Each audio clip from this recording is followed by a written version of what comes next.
Marvel's Secret War event has offered up all different sorts of tie-ins with lots of different alternate versions of characters in weird and strange and out there situations.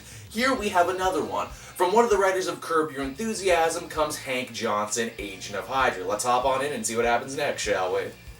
As the comic opens, we are treated to a recreation of one of the greatest dialogue-less panels in all of comics. Nick Fury, that's the Tom Selleck-looking Nick Fury, not the Sam Jackson-looking Nick Fury, is infiltrating a Hydra base. He knocks out a couple of the guards, killing another one. Only where in the original story we continue to follow Nick Fury to see where he's going, this book is called Hank Johnson, Agent of Hydra, so we're introduced to Hank, a lovable workaday schlub just trying to take care of his family and climb the corporate ladder of an evil terrorist organization. Hank's wife desperately wants a nanny for their kids, but poor Hank can't afford it, at least not with the job he has currently in the company. Later that day when they go to a funeral, he's hoping he can schmooze and maybe get moved on over to a new division. Again, if you're a fan of Seinfeld and Curb Your Enthusiasm, you're gonna love this comic because that's very much the style of situational humor that we're dealing with here. Plus, I mean, a Hydra funeral, how hilarious is that? MODOK is singing Amazing Grace, what's not to love? It's not just Hydra who's stuck in this suburbia-style world created by Dr. Doom and Secret Wars. Oh no, because at Hank's son's Little League game, we see that the other coach is none other than Quartermain, which the two men actually have a pretty casual back and forth, even agreeing to help the other one out the next time there's a PTA meeting. It's some pretty interesting stuff. We get a really funny scene between Hank and Madam Hydra when he ends up having to work for her as a personal assistant. Here's the thing though about old Madam Hydra. She's a little grabby grab. She kinda has a fetish for schlubby dudes like Hank.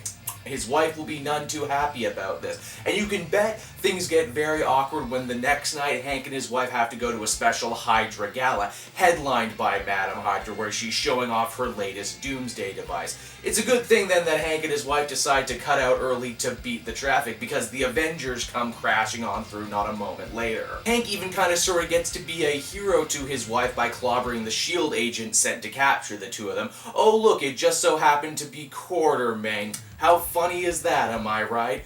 The comic eventually ends with yet another recreation of the famous Steranko scene with Nick Fury breaking into the base, yet again shooting a bunch of Hydra agents and hurting Hank himself, kinda showing that this is the tragedy of this book, that everything's circular and that this just happens every week.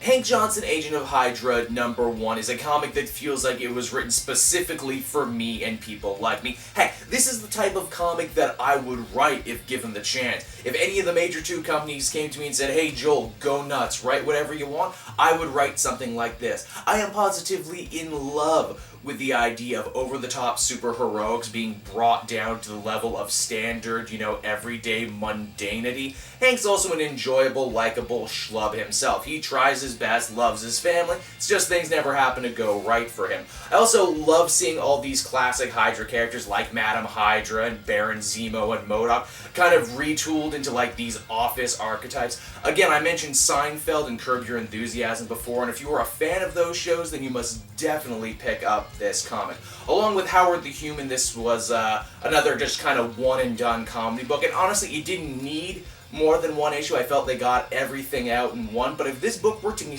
continue, you bet I would totally be there to read it. Overall, I give this one a 9.5. I really liked this one.